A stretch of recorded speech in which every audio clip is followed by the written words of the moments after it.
স্বাগত। আজকে বাংলাদেশ আপনাদের সঙ্গে আছে আমি খালেদ মহিউদ্দিন। জাতি দুর্যোগে পড়লে জাতীয় ঐক্যের বিষয়ে কারো দ্বিমত থাকে না, তবু একতার ডাক শেষ পর্যন্ত থেকে যাচ্ছে অন্ধকারে। এসব নিয়ে আজকের আলোচনা প্রতিক্রিয়ায় ঐক্য। কথা বলতে স্টুডিওতে আছেন লিবারেল ডেমোক্রেটিক পার্টির জ্যেষ্ঠ যুগ্ম মহাসচিব সাদাত হোসেন সেলিম, আছেন এবি নিউজ 24.com প্রধান সম্পাদক সুভাষ চন্দ্র রায় এবং বিএনপি চেয়ারপারসন উপদেষ্টা হাবিবুর রহমান হাবিব। স্বাগত আপনাদের। আমি হাবিব ভাইয়ের কাছ থেকেই জানতে চাই যে নতুন কমিটিতে বিএনপি চেয়ারপারসনের উপদেষ্টার পদ পেয়েছেন আপনি, আপনাকে অভিনন্দন জানাই। কাঙ্ক্ষিত পদ কি পেয়েছেন নতুন কমিটিতে? আপনার দল কার্যত কতটা গতিশীল হবে বলে আপনি আশা করছেন হাবিব ভাই? আপনাকে ধন্যবাদ, ইন্ডিয়ান টেলিভিশনকে ধন্যবাদ আজকে অনুষ্ঠান ডাকার জন্য। আমাকে যে প্রশ্ন আপনি করলেন সেই প্রশ্নের এক কথায় উত্তর, যে পদ আমাকে দিয়েছে আমি সেই পদেই খুশি। এর চেয়ে খারাপ কোনো পদে দিলে পরে তাতেও খুশি থাকতাম, কিন্তু দল করি। আর বিএনপি যে কমিটি হয়েছে সেই কমিটি নিয়ে অনেক কথাবার্তা হয়তো অনেকে বলবে, আমার ছোট ভাই সুভাষ সিংহ রায় তো বলবেই। তো কমিটি হয়েছে, এই কমিটি তো অবশ্যই চিন্তা ভাবনা করে করা হয়েছে। সেখানে যে 100% একেবারে সঠিক হয়েছে সেটা তো আমি কোনোভাবেই বলবো না, খুব দুটি হবেই, থাকবেই। তো সেখানে আগামী দিনে আন্দোলন সংগ্রামে এই কমিটি কতটুকু ভূমিকা রাখবে সে কথাটা বলতে গেলে আমি এইটুকু বলতে চাই যে এটা বিএনপি না। আজকে যেভাবে এই সরকার দেশ পরিচালনা করছে, পুলিশ প্রশাসন দিয়ে যেভাবে দমনপীড়ন চালাচ্ছে, এইরকম দমনপীড়ন চালালে আজকে দল ক্ষমতায় আসে যত কর্মী সংখ্যকই তারা থাক না কেন, সংখ্যা যতই থাক না কেন, তাদের পক্ষে সম্ভব হবে না, হতো না, হয়নি। যেমন এরশাদের আমলে দল ছিল না, লোক ছিল না, বল ছিল না, সমর্থক ছিল না। তারপরে আমরা সমস্ত দলগুলি, বিএনপি, জামাত, মানে বিভিন্নভাবে তারা অংশগ্রহণ করতো। লিয়াজু কমিটি তারা ছিল না, তারা যে এই প্রোগ্রামগুলি। ভাই, যখন 90-তে আপনারা গণ আন্দোলন করেছেন এবং 90-এর আগে যখন স্বৈরাচারী এরশাদ বিরুদ্ধে আন্দোলনে আপনারা করেছেন, আমরা আপনাদের কর্মী ছিলাম, সেই সময় কি দমন পীড়ন কম ছিল? এত ছিল না, এর চেয়ে কম ছিল। কিন্তু দমন পীড়নের অজুহাত আপনাদের মুখে আমরা শুনি নাই। কোথায়? মানে এরশাদ সাহেবের আমলে দমন পীড়নের অজুহাতে আমরা বাসা থেকে বাইরে হইতেও দ্বিধা করি নাই এবং শুনিও না। না, বাইরে হতে দ্বিধা করি না, মানে আমরা কতগুলো এরশাদের মতো একটা স্বৈরাচার, একটা বিনা গায়ের জোরে একটা নির্বাচন, সে উপজেলা নির্বাচন করে গেল না, করছে আমরা সমস্ত দল মিলে ঠেকাতে পেরেছি না? আমরা ঠেকাতে পারি না, কিন্তু এরশাদ সাহেব কিন্তু এত আরামে ছিলেন না। আরামে না থাক তখন আপনারা কখনো কিন্তু বলেন না যে দমন পীড়ন হচ্ছে আমাদের। না, দমন পীড়ন একদিন এরশাদ 10,000 লোক গ্রেফতার করেছে, কিন্তু দমন পীড়নের অজুহাত আপনারা কখনো দেন নাই, সেটি হচ্ছে আমার প্রশ্ন। আমার দমন পীড়নের অজুহাত দেন, আমরা তো কিন্তু এখন আপনাদের মুখে শুধু দমন পীড়নের কথা শুনি। এখন তো শুধু দমন পীড়নের কথা। না, এটা তো পৃথিবীর ইতিহাস। আপনি যেমন বলেন একদিনে 10,000 লোক গ্রেফতার হয়েছে এরশাদের আমলে, এই আমলে কি এরকম হয়েছে? কেন হবে না? এই আমলে 7 দিনে করলো না, 14-15,000 মানে জঙ্গি দমনের নামে, জঙ্গি গ্রেফতারের নামে করলো তো। এবং এরশাদের আমলে মানুষ মারা যায়নি, তা না, এরশাদের আমলে অনেক মানুষ এরশাদ মেরেছে, হয়তো ট্রাক চাপাই দিয়ে মেরেছে, যেমন আমি সেটা গুলি করেছে, মিছিল করে মেরেছে। চিটাং লালদিঘির ময়দানে শেখ হাসিনার মিটিংয়ে গুলি করে 30-35 জন লোককে হত্যা করেছে নির্মম ভাবে, লাশ জানাজা দেয়নি, এগুলি করেছে। 144 ধারা দিয়েছে, দেখা মাত্র গুলির নির্দেশ দিয়েছে। তো সেখানে পরিস্থিতি বুঝে আমাদের মিছিলের লোক সংখ্যা বাড়ছে কমছে। একেবারে আমরা সবসময় হাজার হাজার লোক, এখন এমন কি দমন পীড়নের একটাই উদাহরণ, এখন দমন পীড়নের এক একজন মানুষের নামে 100, 150, 200, 100, 250, 50, 60, 70 মামলা, একজন দুজন শত শত মানুষের নামে মামলা। আচ্ছা, এবং আপনি কোর্টে যান, আপনি সকালবেলা আপনি জজ করে যান, প্রতিদিন ওখানে 2-4 হাজার লোক দিয়ে মিছিল করা যাবে। আমি কাকে বলে? আমি হাবিব ভাইয়ের সাথে একদমই একমত। সুভাষ দাই সম্পর্কে কিছু বলবেন কিনা? যে পরিমাণ মানে মামলার মধ্যে দিয়ে আসলে বিএনপির নেতাকর্মীরা যাচ্ছেন, তাতে করে একটি মানে এটা কি দমন পীড়নের সর্বোচ্চ পর্যায়ে বলা যায় কিনা? আপনার অভিজ্ঞতা কি বলে বাংলাদেশের 45 বছরের? আমি ধন্যবাদ জানাই হাবিব ভাইকে। জি, হাবিব ভাইয়ের কথার মধ্যে কিছু সত্যবার বেরিয়ে আসে, জি, আবার কিছুটা বিভ্রান্তির সুযোগ থেকে যায়। তিনি যখন বলেন যে এরশাদের আমলে দমন পীড়ন হয়নি, আমাকে বাক্যাংশ সম্পূর্ণ করতে হবে, এবং এই পরিমাণে হয়নি, এইটা তো এইটা যে উনি বলছেন। হাবিবুর রহমান হাবিব কিন্তু বিখ্যাত হয়েছেন এবং মানুষের নজরে পড়েছেন। তিনি কিন্তু দমন পীড়নের বিরুদ্ধে লড়াই করে, এবং তার একটা সুনাম ছিল যে তিনি কোনো কিছু কিন্তু বাধা মানেন না। সেই প্রেক্ষাপটে এখন যদি তিনি বলতে চান যে ওই সময় দমন পীড়ন ওই অর্থে ছিল না, এটা খুবই মানে না, সেভাবে বললেন, সেভাবে পাশ কাটিয়ে যাওয়া কথা। রাজনীতি করতে গেলে এই পাশ কাটিয়ে কথাগুলো বলতে হয়। না এটা আরেকটা বিষয়, আর বিএনপি করলে তো আরো বেশি বলতে হয়। আপনি প্রথম জিজ্ঞেস করেছেন যে হাবিবুর রহমান হাবিব ভাই আপনি সন্তুষ্ট কিনা, কারণ আমরা এই চারজন যারা বসে আছি, বিশেষ করে আমি আপনি যখন বিশ্ববিদ্যালয়ের ছাত্র, তখন কিন্তু হাবিব ভাইকে আমরা যেভাবে দেখতাম, সেখানে কিন্তু বিএনপির তার এই যে আজকে যে কমিটিতে এই অবস্থানে থাকার কথা না।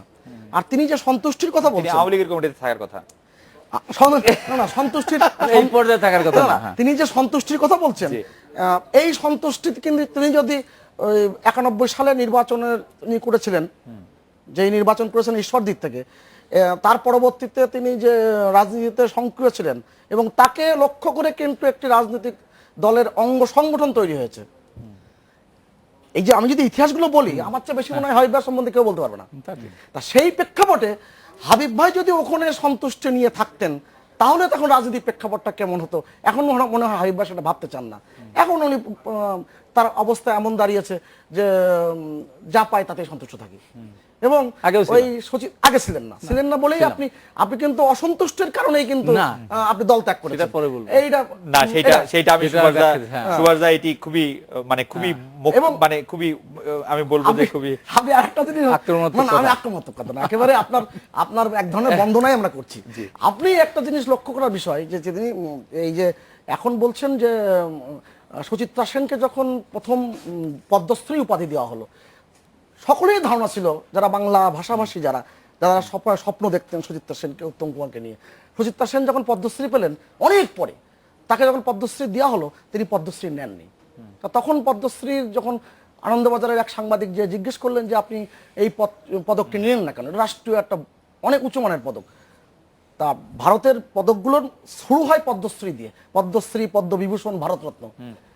তখন সুচিত্রা সেন বলেছিলেন এতদিন পরে তাও আবার পদ্মশ্রী। তা এরকম হাবিব ভাইয়ের মনের ভিতরটা এরকম অভিব্যক্তি, এতদিন পরে তাও আবার উপদেষ্টা, যে কমিটির কোনো কার্যক্রম নাই। এইটা হচ্ছে বিএনপি রাজনীতির বর্তমান প্রেক্ষাপট। এবং হাবিব ভাইয়ের উপদেষ্টা তো ভালো পদ, সুভাষদা, উপদেষ্টা থেকে তো স্থায়ী কমিটিতে আমরা দেখলাম আমির খসরু মাহমুদ চৌধুরী এসেছেন, উপদেষ্টা থেকে আরো বড় পদে যাওয়ার হান্নান শাহ গিয়েছিলেন গত উপদেষ্টা পদে। আপনি যদি তাই বলেন, আমরা তোফায়েল আহমেদ সাহেবকে উপদেষ্টা দেখেছি গত আগে। না, তোফায়েল আহমেদ সাহেব এখন প্রেসিডিয়াম সদস্য, না এখনো উপদেষ্টা। হাবিব ভাই একটা জিনিস স্মরণ করিয়ে দিয়েছেন, আমরা এটাও স্মরণ করে দেওয়া হচ্ছে, আওয়ামী লীগের কাউন্সিলে যে কমিটি গঠিত হয়, সেই কমিটিতে ওই পরবর্তী কাউন্সিল পর্যন্ত অপেক্ষায় থাকতে হয়। আর বিএনপিতে কে কখন উপদেষ্টা হচ্ছে, কে কখন 7 দিন পরে হাবিব ভাই আবার ভাইস চেয়ারম্যান হবে কিনা, এটা কেউ বলতে পারবে না। সেইটা তো মানে আমি একটু আবার সেলিম ভাইয়ের কাছে আসি, যে সেলিম ভাই, জাতীয় ইস্যুতে সর্বদলীয় জাতীয় ঐক্যের বাধা জামায়াত, বিএনপির অনেক বুদ্ধিজীবী এটি মনে করছেন, আর তারা বিএনপিকে জামাত ছাড়তেও বলছেন। 20 দলীয় জোটে আপনার অবস্থান অনেক আগেই আপনি পরিষ্কার করেছেন, এলডিপি তার অবস্থান পরিষ্কার করছে, কিন্তু কার্যত এলডিপির কথা জামাত আমলে, বিএনপি আমলে নিচ্ছে না। কেন নিচ্ছে না বলে আপনার কাছে মনে হয়? হ্যাঁ, ধন্যবাদ আপনাকে। আসলে যে জাতীয় ঐক্যের যে ডাকটা বেগম খালেদা যে দিয়েছেন, সেই ঐক্যের ব্যাপারে এখনো মানে কাজ চলছে, কারণ সংকটের তো সমাধান এখনো হয়নি। আমরা এখন একটা মহা সংকটের মধ্যে অতিবাহিত করছি, এবং যে সংকটটি আমরা খুবই আতঙ্কিত, এবং আমরা আসলে মানে হতচকিত যে ধরনের একটি সমস্যা হঠাৎ করে বাংলাদেশের মধ্যে এত গভীরভাবে জেগে বসেছে। এই যে মাত্র মানে 2-4 জন জঙ্গি, আমরা কিছু বিদেশিকে হত্যা করেছি এটা না, দেখা যাচ্ছে যে সমস্ত দেশব্যাপী তাদের একটা নেটওয়ার্ক তৈরি হয়ে গেছে, এবং সেখানে সমস্ত মেধাবী ছাত্র এবং ইভেন কি ছাত্রীরাও সেখানে আপনার যোগদান করছেন, এবং আপনার উচ্চবিত্ত ঘরের ছেলেমেয়েরাও যাচ্ছেন। কেন যাচ্ছেন সেটা এখনো, তাহলে সংকটটা এখনো শেষ হয়নি। যে সংকটটা যেহেতু হয়নি, সেখানে জাতীয় ঐক্যের এখনো একটা আশাবাদী আছে। মানে আমরা আগেও বলেছি, এখনো বলছি, জাতীয় ঐক্যের প্রশ্ন যদি জামাত বাধা হয়, কি কারণে জামাত বাধা? জামাত কি জাতীয় ঐক্যকে অর্থায়ন করছে? জামাত কি আপনার জঙ্গিকে অর্থায়ন করছে? জামাত কি আপনার জঙ্গি তৎপরতাকে উৎসাহিত করছে? যদি উৎসাহিত করতে থাকে, তাহলে আইনের চোখে অবশ্যই অপরাধী, এবং আইনের চোখে অপরাধী একটি রাজনৈতিক দল থাকতে পারে না, যেমনি হিজবুল তাহরির থাকতে পারছে না। আমরা সরকারের প্রতি আগেও আমন্ত্রণ জানাই, আগেও আমরা আহ্বান জানিয়েছি, এখন আমরা আহ্বান জানাচ্ছি যে জামাত যদি জাতীয় ঐক্যের প্রশ্নে নয়, বাংলাদেশের স্বাধীনতা, সার্বভৌমত্ব এবং এই জঙ্গিবাদের পক্ষে যদি জামাতের অবস্থান থাকে, তাহলে জামাতকে নিষিদ্ধ করা হোক। এই কথা আমরা বারবার বলছি।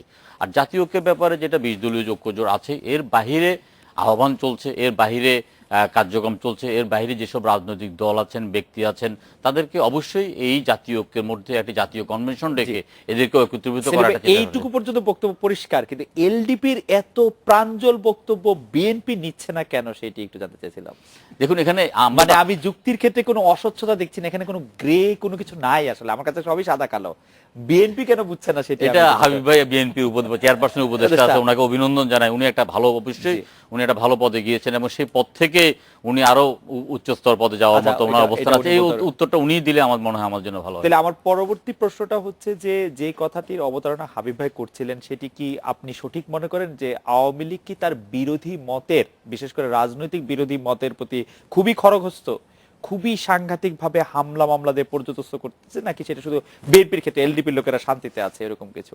না, সেখানে তো এলডিপির লোকেরা, মানে আমরা অবশ্যই মামলার সম্মুখীন হয়েছি। আমাদের মহাসচিব 7টা মামলার আসামি, আমাদের চেয়ারপারসনের 7টা মামলা আসামি, এবং প্রধানমন্ত্রী কার্যালয়ের সামনে আপনার বোমা মারার মামলায় আমাদের চেয়ারম্যান আমাদের সভাপতি কর্নেল অলি আহমেদ, উনিও কিন্তু এটা আসামি।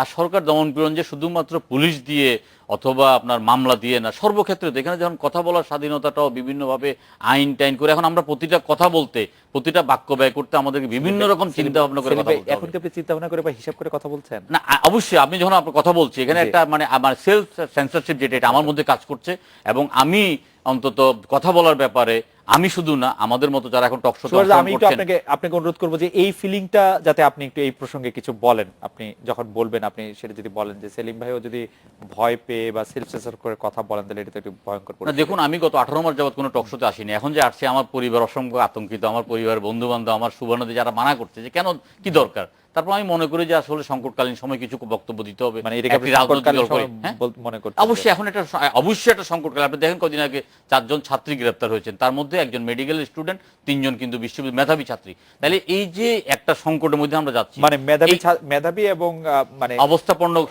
পরিবারের সন্তানেরা যখন জঙ্গিতে চড়েন, তখন বুঝতে হবে যে এটা সংকটময়। না, যখন গরিব বা মানে গরিবরা গেল, সেটা সংকটপূর্ণ, কারণ এটা ধর্মীয় বিভাজন সৃষ্টি হয়েছে। এই ধর্মীয় বিভাজন শুধুমাত্র দমন পীড়ন দিয়ে কিন্তু এই ধর্মীয় বিভাজনটা দূর করা যাবে না। ধর্মীয় বিভাজনটাকে দূর করে এখানে একটা জাতীয় ঐক্য, শুধু যে রাজনৈতিক জাতীয় ঐক্য এটা না, ধর্মীয় ভাবে আমাদের মধ্যে একটা জাতীয় ঐক্য। সেলিম ভাই খুবই গুরুত্বপূর্ণ কথা বলেছেন। আমি সুভাষ দাকে একটু অনুরোধ করবো যে আপনি যদি এই প্রসঙ্গে একটু বলেন। আমরা একটা বিরতি নিচ্ছি, বিরতির পর হাইবে আপনাকে যখন ফিরবো তখন আপনি নিশ্চয়ই খেয়াল করছেন গতকাল 21 আগস্ট ছিল। 21 আগস্টের প্রেক্ষিতে বিএনপির যে মহাসচিব মির্জা ফখরুল ইসলাম আলমগীর, তিনি বলেছেন যে 21 আগস্টের ঘটনা জাতির জীবনে একটি জঘন্যতম কাণ্ড, এবং তিনি এর খুবই নিন্দা জানিয়েছেন, এবং পাশাপাশি এটাও বলেছে বিএনপি সকল হত্যাকাণ্ডেরই আসলে খুব নিন্দা জানায়। কিন্তু বিএনপি অফিসিয়ালি কি এবার 15 আগস্টও বঙ্গবন্ধু হত্যাকাণ্ড, সপরিবার হত্যাকাণ্ডের মধ্যে নিন্দা জানিয়েছে? যদি জানিয়ে থাকে আপনি আমাকে এই প্রসঙ্গে জানাবেন যে এটি আসলে জানায় কিনা, রাজনীতিটি ওইখানেও কিছুটা আটকে থাকছে কিনা। আমরা একটু আপনার কাছে শুনবো। আমরা একটা বিরতি নিয়ে ফিরছি আপনার কাছে।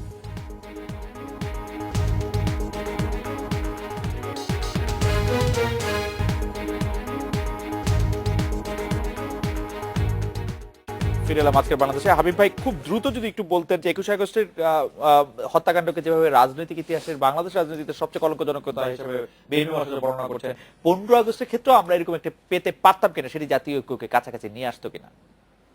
না, আপনি অত্যন্ত খুব গুরুত্বপূর্ণ প্রশ্ন করেছেন। বিএনপির মহাসচিব যে কথাটি বলেছেন যে 21 আগস্ট গ্র্যান্ড হামলা অত্যন্ত নিন্দনীয় এবং খুবই জঘন্যতম ঘটনা, আমি অনেকবার বলেছি, আমি এখনো বলছি। আমি পাশাপাশি 1975 সালে 15 আগস্টের ঘটনাও পৃথিবীর ইতিহাসের সবচেয়ে নির্মম এবং নিষ্ঠুর ঘটনা। সেই হত্যাকাণ্ডের সাথে জড়িত তাদের হত্যার বিচার চেয়েছি বারবার, এখনো চাই। তেমনি ভাবে আমি শহীদ রাষ্ট্রপতি জিয়া রহমানকে যে নৃশংস হত্যা করা হয়েছে সেটাও চাই। পাশাপাশি এই আমরার মধ্যে কে কে আছে? আপনি যে বললেন যে আমরা বারবার বিচার চেয়েছি, এর মধ্যে কি আপনার চেয়ারপারসন আছে, এর মধ্যে কি আপনার ভাইস চেয়ারম্যান আছে? এখানে ব্যাপারে 15 আগস্টের হত্যাকাণ্ড স্থায়ী কমিটি মেম্বার আছে না, বিএনপির চেয়ারপারসন। জি, তো 15 আগস্টের হত্যাকাণ্ডকে তো সমর্থন করেন না, বা বিএনপির প্রতিষ্ঠাতা করেন না, বিএনপির প্রতিষ্ঠাতা প্রশ্নই ওঠে না। উনি বঙ্গবন্ধুর নামে একদিনও ওনার বিরুদ্ধে উচ্চারণ করেন, কিন্তু খুনিদের যে বিদেশে উনি পাঠান নাই। শোনেন, এই জায়গায় আপনি যে কথাটা বলেন, আপনাকে আমি ধন্যবাদ জানাচ্ছি এই প্রশ্নটা উত্থাপন করার জন্য। দেখেন, এই যে বিএনপির বিরুদ্ধে অভিযোগগুলো আনা হয়, 1975 সালে 15 আগস্ট যখন বঙ্গবন্ধুকে হত্যা করা, তখন জিয়া রহমান উনি সেনাবাহিনী প্রধান ছিলেন, উপপ্রধান ছিলেন। যারা যারা ছিলেন তারা পরবর্তী সময়ে আওয়ামী লীগে কিন্তু মন্ত্রী হয়েছে, এমপি হয়েছে। জিয়া রহমান প্রধান হয়ে গেছে 24 আগস্ট। এবং দেখেন 24 আগস্ট প্রধান হয়ে গেছে, প্রধান হবে না তো না 24 আগস্ট হয়ে গেছে, মানে যা কিছু ঘটেছে কি ওই 9 দিনই ঘটেছে, ওই 9 দিনই হয়েছে না। কখন হয়েছে আমি বলে, কখন হয়েছে? যখন উনি সেনাবাহিনী, উনি ডিপুটি ছিলেন, ডিপুটি চিফ অফ স্টাফ ছিলেন, জি, যখন সেনাবাহিনী প্রধান শফিউল্লাহকে যখন রাষ্ট্রদূতকে পাঠিয়ে দেওয়া হলো, জি, তখন উনি ওখানে ওই পোস্টে তো অটোমেটিকে চলে আসছে, জি। এবং দেখেন যে কথাটা বলা হয় বিএনপি হত্যাকাণ্ডের বিচার বন্ধ করেছিল, এটা ঠিক না? 1900 না করেছিল 24 অক্টোবর করেছিল। আপনার 2001 আমি আবারও বলি, জি, আবারও বলি, ভুল হচ্ছে এটা, আমি টাইমটা শুধু বলবো 24 অথবা 25 অক্টোবর খন্দকার মুশতাকের শাসনামলে ইন্ডেমনিটি অধ্যাদেশ হয়েছিল, চালু হয়েছিল, বিএনপি ক্ষমতা আসার আগে বা পরে না। আচ্ছা ঠিক আছে, আমি এটাতে শুধু দুইটা কথা বলি। প্রথম কথা হচ্ছে বিভিন্ন বয়ানে পাওয়া যায় খন্দকার মোশতাক আহমেদকে সেই ইন্ডেমনিটি অধ্যাদেশ করার ব্যাপারে যে কয়েকজন চাপ দিয়েছেন তাদের মধ্যে জিয়াউর রহমান একজন। আর দুই নাম্বার কথা হচ্ছে 2001 থেকে 2006 সাল পর্যন্ত আপিল বিভাগে বঙ্গবন্ধু হত্যা মামলার বিচারের সর্বশেষ অনুমোদন পাওয়ার জন্য 5 বছরে একদিনও মামলাটি গড়ায়নি, কারণ অ্যাডহক ভিত্তিতে একজন বিচারক নিয়োগ দেয়নি।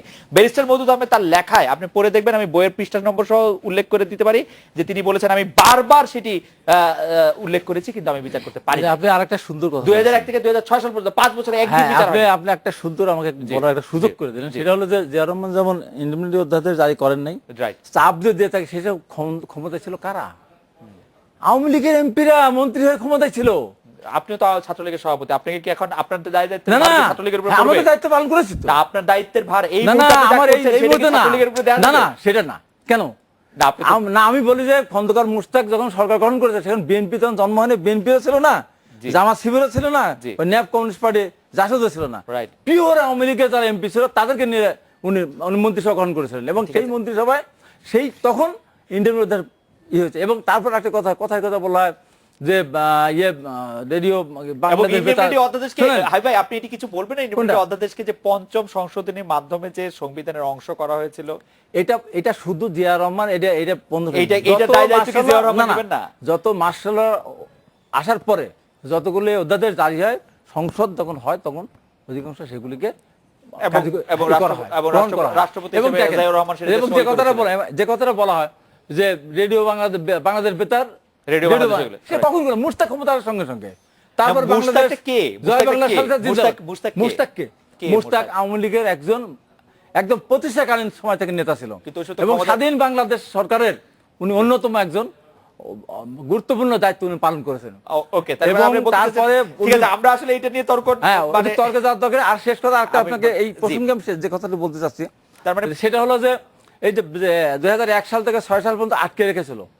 আপনাকে আমি বিনীতভাবে বলতে চাই, অন্তত বেগম খালেদা জিয়া বঙ্গবন্ধুর খুনিরা আইনের ফাঁক দিয়ে তার শাসন চলাকালীন সময় কোন দুর্বল কোন দিক দিয়ে বের হতে যেতে না পারেন, উপায় ছিল না, অনেক চেষ্টা করেছেন। না উনি তো সেই উপায় ছিল না, আটকে তো রেখেছেন। খালেদা মনে করতেন আইনের ফাঁক দিয়ে, এখন যেমন ভাবে করা হচ্ছে আইনের ফাঁক দিয়ে, যখন এরশাদকে একটু বেকায়দা পড়লে এরশাদকে আবার ভয় থাকে না, সেটা পথ দেখিয়েছে বিএনপি গভর্নমেন্ট, সেটা পথ বিএনপি গভর্নমেন্ট দেখিয়েছে, সেটা পথ বিএনপি গভর্নমেন্ট 5 বছরের ভিতরে আইনের ফাঁক ফুঁক দিয়ে গলাটা যে কোনো ভাবে তাদের বাইরে পাঠানোর চেষ্টা করা হয়েছে। সেটা না, এটা মোটেই চেষ্টা করে নাই।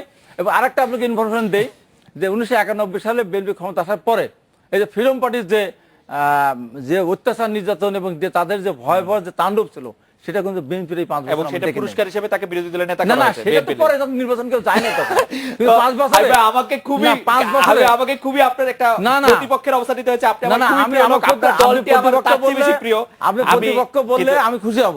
আর আমার যে কথাটি আমার সুভাষ সিংহ আমি আসলে যে কথাটি বলেছে আমি একমত হতে পারছি না একমত না হওয়ার কি আছে? আপনি 5 বছর দেখেছেন মাঠে। আজকে শুনুন, এখন যদি আপনি আসেন, আজকে প্রধানমন্ত্রী যদি বিশেষ দূত সরাসরি এরশাদ, তো বিএনপি তো বেগম খালেদা জিয়া 15 ফেব্রুয়ারি নির্বাচন করে আসে নাই, তখন বানিয়েছিল। আর রাষ্ট্রপতি নির্বাচনে ফারুককে দিয়ে 50 লক্ষের উপর ভোট দেখায় কি প্রমাণ করে নাই যে আমি তার পক্ষের লোক? বদুল হুদাকে এমপি হয় নাই, হয়েছে এরশাদ না বললে। এরশাদ একদম লালন পালন করে খালেদা জিয়া কোনোদিনও অসন্তুষ্টির ব্যাপারে আমি বলি, এরশাদের সময় নির্যাতন হয়নি, আমি সে কথা তাকে বলি নাই। আমি বারে মার খেয়ে হাসপাতালে গিয়েছি। আর আমার ছোট ভাই সুভাষ সিংহ রায় যে কথাটা বললেন, তাই এই সমস্ত কথা খুঁচা দেওয়ার কারণে আমি তাকে আরেকবার ধন্যবাদ জানাই। হ্যাঁ, আমার জন্য একটা অঙ্গ সংগঠন জন্ম হয়েছে, তার নাম আওয়ামী স্বেচ্ছাসেবক লীগ। আমি ছাত্রলীগের যখন দায়িত্ব আমি আপনাকে ধন্যবাদ জানাই। সুভাষদার যে বক্তব্য ঠিক সেই বক্তব্য থাক। আমি একটু সুভাষদার কাছে জানতে চাই, সুভাষদা এই কথা তো সত্য যে হামলা মামলা গুম খুনের কারণে গণতান্ত্রিক স্পেস সেভাবে না পাওয়ার দাবি করে আসছে বিএনপি সহ অন্যান্য দলগুলো, সব এর অনেকখানি প্রমাণ করা যায় কিনা? আজকে বেগম খালেদা জিয়ার বিরুদ্ধে একটি গ্রেপ্তারি পরোয়ানা জারি করা হয়েছে নড়াইলে। আমরা দেখতে পাচ্ছি যে আওয়ামী লীগের বিরুদ্ধে যে কেউ যে কোনো সময় যে কোনো ভাবে কথা বলুক না কেন সে আওয়ামী লীগের শত্রুতে পরিণত হয়। সেটা হাবিব ভাই বিএনপি করেন বা আমি কিছুই করি না, আমি যে কেউ এটার শিকার হতে পারেন।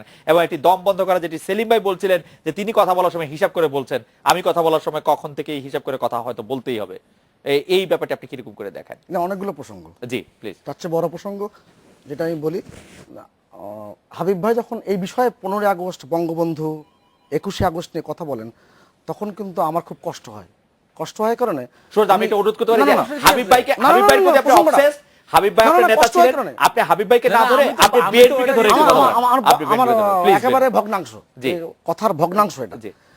এই কারণে কষ্ট হয়, তিনি যা বিশ্বাস করেন না তাই বলেন। না সেটি আমি জানি আমরা বুঝি। আমি তো বলেছি যে আপনি তো আপনার আগস্টে জিয়া রহমান এবং এগুলো তো আচ্ছা আপনি বিএনপিকে বলেন, আপনি বিএনপিকে এই যে কথাগুলো বলা হয় এগুলো কত বড় ভ্রান্তি, তার কোনো কুল কিনারা নাই। খন্দকার মুস্তাক আহমেদ অর্ডিন্যান্স জারি করলেন আর আইনে পাশ করলেন বেগম জিয়াউর রহমান সাহেব। এটা তো আর বড় পার্লামেন্ট আমাকে বলতে দেন, আপনার তো এই অভ্যাস কখনো ছিল না। জি জি। দুই হচ্ছে যে এই যে বলা হয় যে খন্দকার মুস্তাক তিনি আওয়ামী লীগের লোক ছিলেন, তো জিয়াউর রহমান সাহেব কি ছিলেন? জিয়াউর রহমান সাহেব আওয়ামী লীগের লোক ছিলেন, বাংলাদেশ আওয়ামী লীগ এই যে সর্বশেষ যে দলটি বাকশাল বলা হয়, সেই বাকশালের তিনি স্থায়ী কমিটির সদস্য ছিলেন। তিনি সেটাতে এটা যদি তদবির করেছেন, জি চয়েস দিয়ে তিনি গিয়েছেন, আগ্রহ নিয়ে গিয়েছেন। দুই, এই যে বলা হয় যে বেগম খালেদা জিয়া এবার জন্মদিন পালন করেননি 15 আগস্ট, এই প্রসঙ্গগুলো আসে। আমি তো স্পষ্ট করে মনে করি যে বেগম খালেদা জিয়া সঠিক অর্থে তো জন্মদিন পালন করতেন। কোন অর্থে? কারণ উনি জানেন যে ওই দিন থেকে ওই দিনই তার দলের জন্ম। কিন্তু এইবার তিনি জন্মদিন পালন করছেন না, সেটি একটি রাজনীতির ইতিবাচক পদক্ষেপ।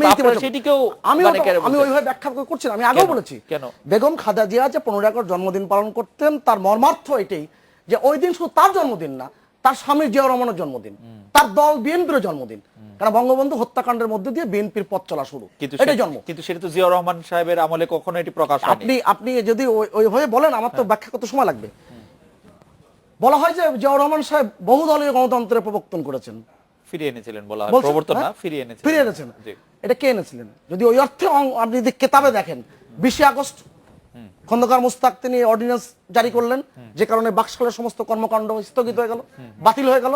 তা 20 আগস্টে তো তাহলে খন্দকার মুস্তাক বহুদলীয় ওই অর্থে বহুদলীয় গণতন্ত্রের প্রবক্তা হচ্ছে খন্দকার মুস্তাক। যদি বলে থাকেন, তাহলে বঙ্গবন্ধু হত্যাকাণ্ডের পিছনের তাহলে ব্যক্তিটা কি ছিল? খন্দকার মুস্তাকের এই কৃতিত্বকে যে জিয়াউর রহমান তার দল এখনো দাবি করে থাকেন, তাহলে বঙ্গবন্ধু হত্যাকাণ্ডের দাবি তাকে কৃতিত্ব নিতে হবে, এই অপকর্মের দায় নিতে হবে, কৃতিত্ব না অপকর্মের দায় নিতে হবে। খুব স্পষ্ট ব্যাপারগুলো। আর আপনি যে ঐক্যের কথা সবসময় বলছেন, 21 আগস্টে গ্রেনেড হামলার যিনি মূল হোতারা বাংলাদেশের সবাই জানে, তিনি বিএনপির এই কমিটির ভাইস চেয়ারম্যান। বাংলাদেশ সবাই জানে, সেটা কিরকম বলছেন, কেন বলছেন এটি? আব্দুল সালাম পিন্টু তিনি এর যে নেতা, সেটা সবাই জানে। এবং 21 আগস্টে শুনুন না, 24 আগস্ট 21 আগস্টের 3 দিন পরে অধ্যাপক এমাজউদ্দিন আহমেদ, আমি যতদূর জানি যে এই মামলাটির সাক্ষ্য গ্রহণ শেষ সাক্ষ্য দিচ্ছে, তাহলে বাংলাদেশের সব মানুষ জানে যে উনি কারণ ওর বিরুদ্ধে অভিযোগ আনা হয়েছে, সেজন্য অভিযোগ আনা হয়েছে না, এটা স্পষ্ট প্রমাণিত। মানে কে প্রমাণটা তো বিচারের পরে বিচারের পরে এটা প্রমাণের প্রসঙ্গটা তো বিচারের পরে। মানুষের অনুভূতিতে কি আছে? মানুষের অনুভূতি আপনি জানবেন না সুভাষ, আপনি হাবিব ভাইয়ের অনুভূতি বড় তো জানতে পারেন। হাবিব ভাই জনগণের রাজনীতি করেন, কিন্তু মানুষের অনুভূতি আপনি কেমন অবশ্যই জানি, যেহেতু মানুষের সাথে মিশি আমি জানবই। না, আপনি সিলেক্টিভার সাথে মিশেন, আপনি আওয়ামী লীগের লোকের সাথে মিশেন শুধু। না, আপনি আওয়ামী অনুভূতি জানেন? না, আমি বাংলাদেশের অনুভূতি জানি। বাংলাদেশের কারণ আওয়ামী লীগ আপনার কাছে বাংলাদেশ 52 বছর বয়সে কম জিনিস দেখি নাই, আওয়ামী লীগ ঘুরি নাই। আমার একটা খুব যে বক্তব্য, এই বিএনপি যদি এই জায়গা থেকে বেরিয়ে না আসে, তাহলে বিএনপির যে আজকে যে নেতাকর্মীদের ঝিমুনি ভাব, তারা মনে করেছিল যে কাউন্সিলের মধ্যে ঝিমুনি ভাব কাটিয়ে উঠবে, কোনোদিন কাটবে না। এবং দিন দিন আমি দায়িত্ব নেব, যে আপনি সেলিম ভাই তো প্রশ্ন উত্তর দিতে পারবেন না। আরে সেলিম ভাইয়ের প্রথম প্রশ্ন করলেন যে আপনাদের কথা বিএনপি শুনছে না কেন? শুনবে না তো, তার দল মুক্তিযুদ্ধের পক্ষে কথা বলে, তার দলের নেতা হচ্ছেন মুক্তিযুদ্ধের একজন বীর সৈনিক, তার কথা শুনবেন না। বিএনপির প্রতিষ্ঠাতা মুক্তিযোদ্ধার একজন বীরুত্তম, হ্যাঁ, বিএনপির আবার নতুন করে আবার রামায়ণ লিখতে হবে, আবার রামায়ণ লিখতে হবে। না, না, না, যদি যিনি আপনি বঙ্গবন্ধুর ওলি- হত্যাকারীকে জি। বঙ্গবন্ধুর হত্যাকারীকে বিদেশে ডলার পাঠিয়ে তাদেরকে টাকা পৌঁছে দেন, যিনি বাংলাদেশের প্রতিনিধিত্ব করতে পাঠান, তার কাছ থেকে আর কিছু আশা করা যায় না। মানে তার কাছ থেকে আপনি সেই এবং প্রশ্ন তিনিও না, জিয়াউর রহমানের মন্ত্রিসভায় যিনি শিক্ষা উপদেষ্টা ছিলেন, অধ্যাপক আবুল ফজল, চট্টগ্রাম বিশ্ববিদ্যালয়ের উপাচার্য ছিলেন, তিনি বেঁচে থাকা অবস্থায়, তিনি ওই উপদেষ্টা থাকা অবস্থায় জিয়াউর রহমান সাহেবের সাথে তিনি ছোট গল্প লিখেছিলেন, মৃতের আত্মহত্যা। এবং সেটা ছিল এই যে খুনিরা যারা বিদেশে নিয়ে গিয়েছিল, সেই খুনির একজন মেজরের স্ত্রী আত্মহত্যা করেছিল, সেটাই নিয়েছে ছোট গল্প। না, মানে ওইটা খুব জোর করে মেলানো হবে, আবুল ফজল সাহেবের মন্ত্রিত্ব করবেন। নিয়ে গিয়েছিল সেই খুনির একজন মেজরের স্ত্রী আত্মহত্যা করেছিল, সেটাই নিয়েছে ছোট গল্প। না, মানে ওইটা খুব জোর করে মেলানো হবে, আবুল ফজল সাহেবের মন্ত্রিত্ব করবেন। মৃতের আত্মহত্যার ওইগুলি ওগুলি সুভাষ দা আপনি যে ঐক্যের কথা বলবেন, আর এখনো যে ইয়ে বলেন, আরে হামলা মামলা বিএনপি 2001 থেকে 2006 যা করেছে, আওয়ামী লীগ এটা করতে গেলে 50 বছর ক্ষমতা থাকতে হবে। আওয়ামী লীগ তার না, কেন আপনি পরিসংখ্যানে বলবেন? আমরা আবার যখন আপনার কাছে আসবেন, আমরা যখন আসবো তখন আবার পরিসংখ্যানে আপনি নিশ্চয়ই বলবেন। আপনারা 7 দিনে 14,000 গ্রেফতার করেছেন, সুভাষ, আপনি ভুলে যাচ্ছেন সেটি। আমরা একটা বিরতি নিচ্ছি, বিরতির পর আমরা একটু সেলিম ভাইয়ের কাছে ফিরতে চাই, যে আপনি 22,000-এর কথা বলছেন, এই 7 দিনেই 14,000 গ্রেফতার হয়েছে। আপনি 22,000-এর কথা অনেকভাবে বললেন। ওই গ্রেফতার কি মানে জঙ্গিবাদের, সেলিম ভাইয়ের কাছে যেটি জঙ্গিবাদের কারণে যারা দুষ্ট তারা গ্রেফতার হলেই তো বিএনপির গায়ে লাগে। তাদের মধ্যে 1,500 ছিল জঙ্গিবাদের কারণে, আর বাকি 14,000-এর মধ্যে 12,500 সারা পৃথিবীতে গ্রেফতার, যাকে টার্গেট করে গ্রেফতার করতে যায় শুধু ওই ব্যক্তিকে গ্রেফতার হয় না, কিন্তু প্রপোর্শনালি 1,500 কে ধরতে 14,000 কিনা সেবার আমার সন্দেহ আছে, সুভাষ। আপনি আমার সন্দেহ আপনি সন্দেহ আপনি নিশ্চয়ই দূর করবেন। 1,500 কে ধরতে 14,000 কিনা ব্যাপারটা এরকম আমাকে বলবেন। আমরা একটা বিরতি নিচ্ছি, বিরতির পর যখন ফিরে আসবো তখন সেলিম ভাইয়ের কাছে একটু জানতে চাইবো যে একটি খোলা চিঠিতে সম্প্রতি জাফরুল্লাহ চৌধুরী সাহেব, আপনি জানেন যে বেগম খালেদা জিয়াকে লিখেছেন, পার্টির অভ্যন্তরীণ গণতন্ত্র প্রতিষ্ঠা করুন, এতে পার্টির সর্বস্তরে নতুন জাগরণ সৃষ্টি হবে। আপনাদের দলে ও জোটে গণতন্ত্র চর্চার অবস্থা কি, জোটের সিদ্ধান্ত কিভাবে হয়, সেটি আমাদের প্রশ্ন। আমরা একটা বিরতি নিয়ে ফিরছি আপনার কাছে।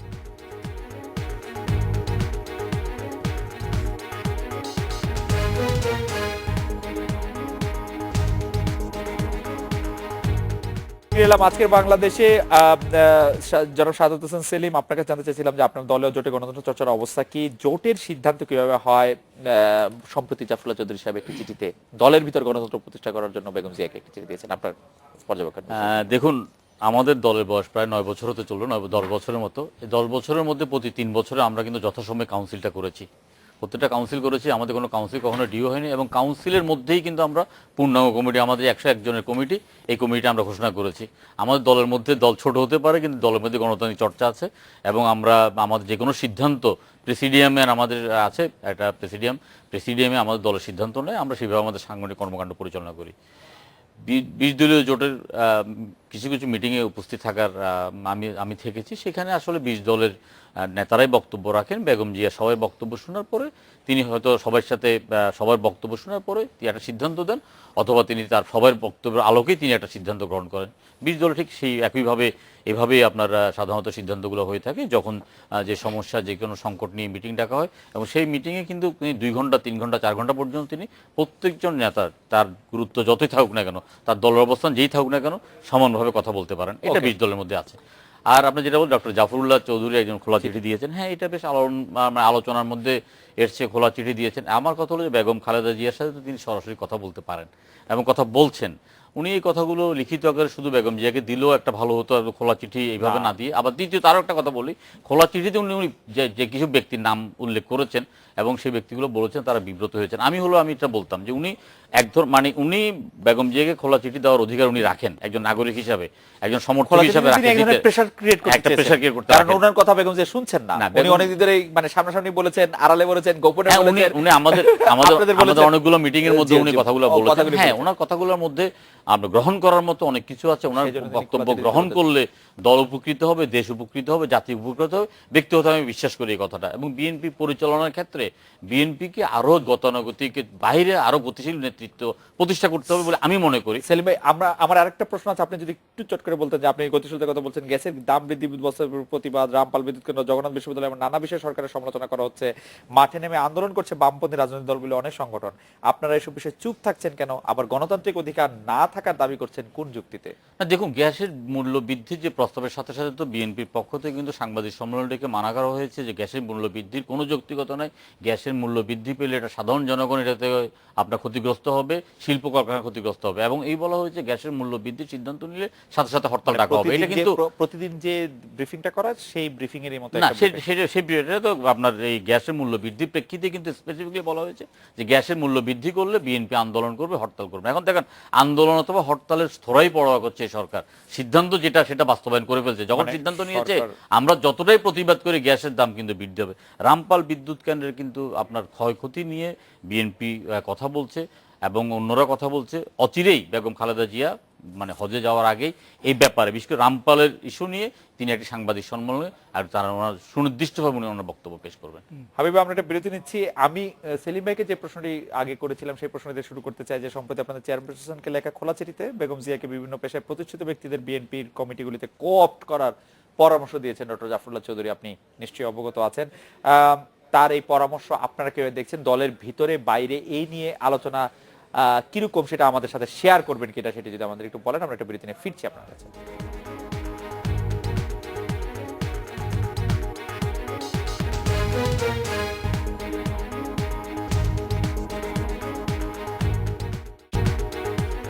ফিরে এলাম আজকের বাংলাদেশে। হাবিব ভাই, চেয়ারপারসনকে বিএনপি চেয়ারপারসনকে লেখা খোলা চিঠিতে বিএনপির কমিটিগুলিতে বিভিন্ন পেশায় প্রতিষ্ঠিত ব্যক্তিদের কোঅপ্ট করার যে পরামর্শ দেওয়া আছে সেটি আপনাদের বিএনপির অভ্যন্তরে আপনারা কি ভাবছেন, যারা নীতি নির্ধারক আছেন, যারা পর্যবেক্ষক আছেন? না, এটা প্রশ্নটা ছিল যে জাফরুল্লাহ চৌধুরী যে খোলা চিঠি দিলেন, ব্যক্তিদের কোঅপ্ট করার যে পরামর্শ দেওয়া আছে সেটি আপনাদের বিএনপির অভ্যন্তরে আপনারা কি ভাবছেন, যারা নীতি নির্ধারক আছেন, যারা পর্যবেক্ষক আছেন? না, এটা প্রশ্নটা ছিল যে জাফরুল্লাহ চৌধুরী যে খোলা চিঠি দিলেন সেটাই হলো মূল জিনিস। রাইট। তো আমার মনে হয় যে উনি একজন জ্ঞানী ব্যক্তি, তো উনি ওনার ভাবনাগুলি উনি বেগম খালেদা জিয়ার সঙ্গে কিন্তু শেয়ার করতে পারেন এবং করেনও।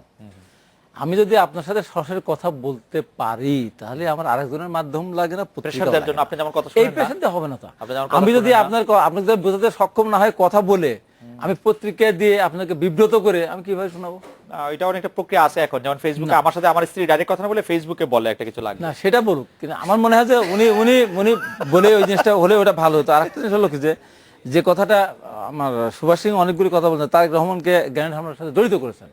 তারেক রহমানের নাম গ্রেনেড হামলার সাথে জড়িত ছিল না, পরে তাকে ঢোকানো হয়েছে। আবুল কারা এখন তো একজন অবসরপ্রাপ্ত একজন কর্মকর্তা, তার নাম ঢোকানো হয়েছে। কেউ কোনোদিন ক্ষমতা থাকা অবস্থায় তার দলের চেয়ারপারসন বিরোধী দল নেতাকে মারার চিন্তা করেন। তারপরে আমি আরেকটা প্রশ্ন করি, না আমি কেন বলছেন তাকে তো দায়িত্ব দেওয়া হয়েছে মামলাটি পরিচালনা করার জন্য, মামলাটি সরকার আমাকে পরিচালনা করতে দিতে পারে সরকার, আপনি দেখেন। ওই জন্য ওই রকম লোক দিবে বলে নিয়ে আসে, তারপরে আপনি আসেন। সেটা হলো যে এখানে যে প্রশ্ন করে প্রশ্নের উত্তর সে দিতে পারবে কোনটা? এই 21 আগস্ট গ্রেনেড হামলাটা অত্যন্ত জঘন্য ঘটনা আমি বলছি। আমি পাল্টা যদি প্রশ্ন করি, এই শান্তি সমাবেশটা হওয়ার কথা ছিল মুক্তাঙ্গনে। এই প্রশ্ন কেন করতে নাই ভাই? না না, কেন করতে নাই ভাই? না না, আমি কেন করতে নাই বলি, জি বলেন। যে যদি ওই জায়গায় পুলিশ প্রোটেকশন সবকিছু ছিল, ওই জায়গাটা যদি মিটিংটা হতো, এই যে জঙ্গি হামলা যে বঙ্গবন্ধু এভিনিউতে, আমি বলি আমার ছিল না, বঙ্গবন্ধু এভিনিউর পরিস্থিতি আর ওখানকার পরিস্থিতি আলাদা। বঙ্গবন্ধু বিল্ডিং বিভিন্ন জায়গায় জঙ্গিরা এখানে আশ্রয়ের সুযোগ পেয়েছে, ওখানে সেই সুযোগটা ছিল না। সুভাষ কি উত্তর দিবেন আমি জানি না। না না, উনি কি উত্তর দিবেন আমি জানি না। আগে তো আমার কাছে সুযোগটা ছিল না। দ্বিতীয়ত কথা, কোথায় সুযোগ ছিল না? না, যদি মুক্তাঙ্গনে করতো, আমার মনে মুক্তাঙ্গনে এই জিনিসটা করার ক্ষেত্রে অনেক মানে মুক্তাঙ্গনে করলে আমার মনে যারা হামলা চালাচ্ছে তারা সফল হতো। না না না না, এটা ঠিক না, এটা ঠিক না। ওখানে বিভিন্ন বিল্ডিংটা বিভিন্ন জায়গায় করতে পারে, এটা গেল দ্বিতীয় কথা। আর জিয়া রহমান সম্বন্ধে যে কথাটা বারবার বলা হচ্ছে যে এটা ইতিহাস বিক্রি করতে লাভ নাই, আমি তো বলেই নিলাম যে জঘন্য একটা ঘটনা। কিন্তু যা কিছু ঘটেছে, এই যে জেলখানা চার অভ্যন্তরে যে 4 নেতাকে মারা হলো স্বাধীনতা সংগ্রামে, যারা চৌধুরীর কথা নিয়ে আপনাদের ভিতরে কোনো আলোচনা হয় নাই? না, আলোচনা হবে না কেন? আমরা তো বিভিন্ন ভাবে আমরা বলতে চাই কথাগুলি উনি বেগম খালেদা জিয়াকে একবার বলেছেন, আবার বলতে পারতেন খোলা চিঠি দেওয়ার দরকার ছিল না। খোলা চিঠি দিয়ে এখানে বিভিন্ন জন, ওনার চিঠির ভিতরে অনেক ভালো কথা আছে, জি, এই কথা নিয়ে আবার অনেকেই বিভিন্ন ভাবে বিভিন্ন প্রকাশ্যে ধরনের কথাগুলি কেন বলার আসলো সুযোগ সেটা নিয়ে পাচ্ছে। একটু ঝামেলা এই সুযোগটা দরকার ছিল না, বিব্রত করার দরকার ছিল না। যে বেগম কথা জিয়া আমি কি বলি- বিব্রত হয়েছেন আসলে চিঠিতে? কেন এটা যে কোনো ব্যাপারই হোক না না, বেগম জিয়া বিব্রত আপনি হয়েছে। শুনেন, আপনি বেগম জিয়া বিব্রত হয়েছে আপনি খালিদ মহিউদ্দিন, আপনি দেখতে অত্যন্ত সুন্দর, স্মার্ট, আর আপনার মুখের সামনে যদি আমি একটা বলে বসে সব ঠিক আছে, আমার চশমাটা একটু ভালো হলে ভালো হতো। না, আমি খুব খুশি হব তাহলে চশমাটা না, না, পরিবর্তন করব। এইটা- সিরিয়াসলি আপনি বলেন, আহা, আমি পরিবর্তন করব। কথার দ্বারা বলছি, কিন্তু কথা হলো যে কিন্তু- না, কথা হলো কিন্তু যে আমি বেগম জিয়া কিন্তু উনি চশমা পরিবর্তন করতে বলেন না। না না, চশমার কথা আমি উদাহরণ মানে জি। কথায় কথা বলছি, বেগম জি। জিয়া এখন বলতে পারতেন না। আপনার কথা দ্বিতীয়ত বলুন, কথা আমি বলি জি। যে জেলখানার ভিতরে 4 জনকে হত্যা করা হয়েছে, সেটাও কিন্তু খালেদ মোশাররফ যখন ক্ষমতা, জিয়া রহমান ক্ষমতা না। পৃথিবীর ইতিহাস আপনি কোথাও দেখেছেন যে একজন মানুষ, একজন সেনাবাহিনী প্রধান, উনি তো পরে প্রধান হয়েছেন, যে উনি বন্দি অবস্থায় দেশের 3 দিন সরকার ছিল না। পৃথিবীতে দেখছেন যে কোনো বন্দিকে কেউ কিন্তু গিয়ে বের করে নিয়ে আসে সেখানে?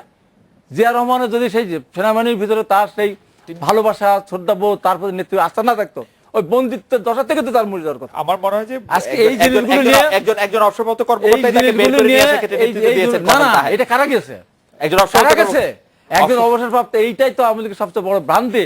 জি। আজকে সেই আওয়ামী লীগ, আমি আবার এখানে বলতে চাচ্ছি যে আজকে আওয়ামী লীগ এত অসহায় যে 1975 সালের পর বা 73 সাল নির্বাচনের পর আজ পর্যন্ত এত বড় দাবি করে জি। এখনো একা ক্ষমতায় যাওয়ার না, আওয়ামী লীগ তো সুযোগ পায় নাই। Right right. আওয়ামী এবং লীগ- আজকে তার কত আওয়ামী লীগ তো- দৈন্যদাস, আমি বলি, আমার শেষ করি, জি। দৈন্যদাসা যারা বঙ্গবন্ধুকে হত্যা করে রাস্তা তৈরি করে বঙ্গবন্ধুকে হত্যা করার পর ট্যাঙ্কের উপরে যারা লাফালাফি করলো, জি। আজকে তাকে মন্ত্রিত্ব দিয়ে আওয়ামী লীগের দেশ চালাতে হাই হচ্ছে। ভাই খুবই চমৎকার যুক্তি দিয়েছেন, কিন্তু এবং আমার যতদূর যে মনে পড়ে, এরশাদ- আমার যতদূর মনে পড়ে আওয়ামী লীগ বিএনপি কেও মন্ত্রিত্বের প্রস্তাব দিয়েছিল। সেটা তো স্বরাষ্ট্রমন্ত্রী ভিন্ন হন। জিনিস। ওইটা তো- আওয়ামী লীগ ওইটা তো- সবাইকে মন্ত্রিত্ব না, চায়। না, না। এরশাদ কি তারপর মন্ত্রী না, করে? আরেকটা দেখেন। আওয়ামী লীগকে না, মন্ত্রী করে। জাতীয় এইটা পার্টি- শোনেন, বিএনপি কে মন্ত্রী এই করবে। জায়গায় বলে আমি হাবিবুর রহমান হাবিব, শুনেন, বিএনপি কে মন্ত্রী আমি করবে। হাবিবুর রহমান হাবিব, জি। আমাকে দেখতে শুনতে আপনার বাইরে থেকে অনেক ভালো দেখছেন, জি। আমার শরীরটা টুকরো টুকরো, জি। জোড়া লাগানো সরকার, জি। কার জন্য? এই সরাসরি একটা টাক চালিয়ে সেলিমদেরকে হত্যা করেছিল। Right. আমি সেদিন নির্মমভাবে আহত হয়েছিলাম। শত ভাই- শত মানুষকে হত্যা করেছে। আজকে আপনি ইচ্ছা করলেন আপনি ক্ষমতা থাকার জন্য সেই এরশাদকে আপনি হাই ভাই, বিশেষ দূত আপনাকে বানাবেন? হাই ভাই, আপনাকে অনেক হ্যাঁ? ধন্যবাদ জানাই। আমি সুভাষ দাকে আর প্রশ্ন করতে পারবো না। সুভাষ দা আমার- আপনার আগের আমাদের প্রশ্নটি- প্রশ্নের উত্তর কে সুভাষ- দিবে? না না, আপনার প্রশ্নের উত্তর আমরা কে দিবে? নিশ্চয়ই আমরা নিশ্চয়ই আমার ক্ষতিপূরণ কে দিবে? আপনার ক্ষতিপূরণ নিশ্চয়ই দিতে হবে। তো? এরশাদের কাছ থেকে আমরা সেই ক্ষতিপূরণ নিয়ে নিব। এরশাদের কাছে নেবো কেন? এরশাদকে যিনি প্রধান বিশেষ দূত বানালেন, জি। এই যে সেলিম দা তো আমার সরকার মারা গেছে, কালকে দিবে? এরশাদ সাহেবকে 4 দলীয় ঐক্য জোটের মধ্যে নিয়েছিলেন, নিয়ে তো এরশাদ সাহেব তো তার সেটার এরশাদ- ক্ষতিপূরণ বেগম হ্যাঁ, জিয়ার কাছে খালেদা আপনি জিয়া চান? শুনেন, আপনি কি এরশাদ সুভাষ সাহেব দেকে খালেদা আমাকে জিয়ার প্রশ্ন কাছে করতে ক্ষমতা দিবেন? নিয়েছে, ইতিহাস সত্য কথা আমি বলি। জি। এরশাদ সাহেব খালেদা জিয়ার বিএনপির কাছ থেকে ক্ষমতা কেড়ে নিয়েছিল। জি। এরশাদের আমলে বিএনপি আন্দোলন সংগ্রাম থাকা সত্ত্বেও বিএনপির লোক মারা গেছে, গুণেগার জগলু সহ গুণেগাটা কয়েকজন, মামুল হক বাবলু, সে একটা ইট ঠেকা হাবিব ভাই, আমি একটু সুভাষ দাকে আওয়ামী একটু লীগের প্রশ্ন করি। ছাত্রলীগের কত সংখ্যক মানুষ এরশাদ মেরেছে, Right. সেই এরশাদকে আজকে সেই কবরের কাছে যদি আজকে শুধু প্রধানমন্ত্রী এরশাদই যান, আপনার কাছে ঝামেলার। এরশাদ ভাই, ঝামেলা থাকবে আমি কেন? আমি এরশাদ সাহেবের সাথে প্রত্যেকটা আমরা আজকে আমি এরশাদ সরকার নিয়ে আপনার সাথে কথা পরিচালনা আসছি। করতে গিয়ে সুভাষ দা, সব লোককে তারা সুভাষ- শেখ হাসিনা আজকে সুভাষ দা, আপনি তাদের গত এই যে আমার মন্ত্রী গত- পরিষদ জায়গা দিয়েছেন। সুভাষ দা, আপনার গত প্রশ্নটি আমার একটু এড়িয়ে গিয়েছিলেন যে আজও বেগম জিয়ার বিরুদ্ধে একটি গ্রেপ্তারি পরোয়ানা জারি করা হয়েছে নড়াইলে। আপনি সেটি হচ্ছে যে শহীদ মুক্তিযোদ্ধার সংখ্যা নিয়ে যে একটি তথ্যের জোরে বা তথ্যের জেরে সেইটা করা হয়েছে। আসলে কি মানে বিরোধী দলের রাজনীতি করার স্কোপ খুব কমে যাচ্ছে কিনা, স্পেস খুব কমিয়ে দেওয়া হচ্ছে কিনা? আমি আশা করব যে 1 মিনিটও কথা বলি, হ্যাঁ, আমার প্রিয় নেতা হাবিব ভাই এর মধ্যে কথা বলবেন না। আচ্ছা প্লিজ আপনি কিছুদিন আগে প্রায় 15-20 দিন কিংবা 1 মাস হবে, আমাদের সময় পত্রিকার একটা সবুজ হরফে শিরোনাম হয়েছিল, খালেদা জিয়া নেতাদের কথা মানেন না, নেতারাও খালেদা জিয়ার কথা মানেন না। তো এইভাবে তো আর সেলিম ভাইয়ের প্রশ্ন করে লাভ নেই। জোটের সুভাষ দা, আমি আপনার বিনীত হয়ে করজোরে আমি একটা কথা বলি। আজকে আওয়ামী লীগ ক্ষমতা থেকে যাক, একই হেডিং এ শুধু বেগম জিয়ার নামের জায়গায় শেখ হাসিনা নামটি দিয়ে এই পত্রিকা রিপোর্ট করতে পারবে। অসম্ভব। আওয়ামী লীগ আর বিএনপির হাজার হাজার মাইল দূরে, এটা খুব ভালো করে জানে কিন্তু হাবিব ভাই। আচ্ছা, ঠিক আছে, হাবিব ভাই আপনি কিন্তু এক বুক জ্বালা নিয়ে বন্ধু তুমি আপনি ঘুরে হাবিব বেড়ানো ভাই আর রকম। বিএনপি না, না, না, হাবিব ভাই, না, না, বিএনপি না, ছাড়া না, কোনো কথা নেই। এই তো কথা বলতে পারো। আচ্ছা, কথা তো please, কথা please, কথা please, বলতে please, হবে। please, সুভাষ দা, সুভাষ দা, আমি তো আপনার চেয়ে সুভাষ ছোট, দা, আমি কথা 30, যদি 40 বলি, সেকেন্ড, তুমি আপনি- একটা আপনাকে শিক্ষা বিরক্ত সেকশন করলে বলতে আপনি কথাই বলতে সুভাষ পারবেন দা, না। তুমি বলবা না। আপনি কথাই বলতে পারবেন না। তুমি আর কোনদিন বলবা না বলে আমি তোকে বলে শেষ করে নিলাম। এই যে বিভ্রান্তিগুলো, এই যেই প্রশ্ন আপনি করেছেন, এটা তো আইন আদালতের বিষয়। 19 বার যে শেখ হাসিনার উপরে হামলা হয়েছিল, কতবার বিএনপির আমলে হয়েছিল, কতবার হয়েছিল। 2171 দিন প্রথম আলোর সম্পাদক মতিউর রহমান যে সম্পাদক লিখেছে, বেগম জিয়া পড়েছেন? পড়েননি। হাবিবুর রহমান হাবিব পড়েছেন? পড়েননি। হয়তো পড়েছে এমাজউদ্দিন স্যারের লেখা 2004 সালের 24শে আগস্ট পড়েছেন? পড়েননি। অতএব এই যে এটি বিভ্রান্তকারী যে দল, এই যে বলছেন না, একটু আগে বললেন যে কোনো ব্যাপারে এসে বেগম খালেদা বিভ্রান্তি হতে পারে, আপনি পরিপ্রেক্ষিত সত্য কথা বলেছেন। কোনটা? একটু আগে বলেছেন আপনি আপনি পুনঃপ্রচার দেখেন। এই যে ব্যাপারগুলো, এই ব্যাপারগুলো খুবই এই যে 15 আগস্ট নিয়ে যখনই কথা বলতে যাবে হাবিব ভাইরা, তখনই কিন্তু বিপদে পড়বে। বিপদে পড়বে এই কারণে, জিয়াউর রহমানের খুব কাছের মানুষ লেফটেন্যান্ট কর্নেল হামিদুর রহমান হামিদ সাহেব, তিনি একটি বই লিখেছেন 3টি সেনা অভ্যুত্থান ও কিছু কথা, আমি 15 সেকেন্ডে শেষ করছি। তিনি বলছেন সাইদুর রহমান একজন মুক্তিযোদ্ধাকে সাথে জিয়াউর রহমানের পরিচয় করিয়ে দিয়েছিলেন। জিয়াউর রহমানের বেলজিয়ামে এবং পূর্ব জার্মানিতে পোস্টিং হয়েছিল, এটা ঠেকানোর জন্য তদবির করতে গিয়েছিল। এই সাইদুর রহমান সাহেব পরবর্তীতে কর্নেল হামিদ সাহেবকে ফোন করেছেন অনেক মাস পরে। রাইট, আমরা এগুলি পড়েছি পত্র। না এটা জানা প্রয়োজন। হাবিব ভাই জানা নাই তো? শেষ আমাদের জানে। তখন ফোন করার পরে বলেছিলেন যে আপনি কর্নেল সাহেব, আপনি এই 3টি হত্যাকাণ্ড ঘটিয়েছেন। আমরা একদমই শেষে, আমরা সেলিম ভাই আমাদের আর সময় নাই, এটা আমরা একদম একটা কথা অন্তত না, একটা কথা মানে খুব বেশি অতীত নিয়ে কথা হয়েছে তো। সুবর্দা যেটা বলেছেন যে বিএনপি আমলে যা মামলা দিয়েছে, আওয়ামী লীগ সেটা দিলে 50 বছর লাগবে, কিন্তু বিএনপি আমলে আওয়ামী লীগের মহাসচিবের নামে সাধারণ সম্পাদক নামে একটি মামলাও হয়নি, একবারের জন্য জেলে যেতে হয়নি। এই মহাসচিব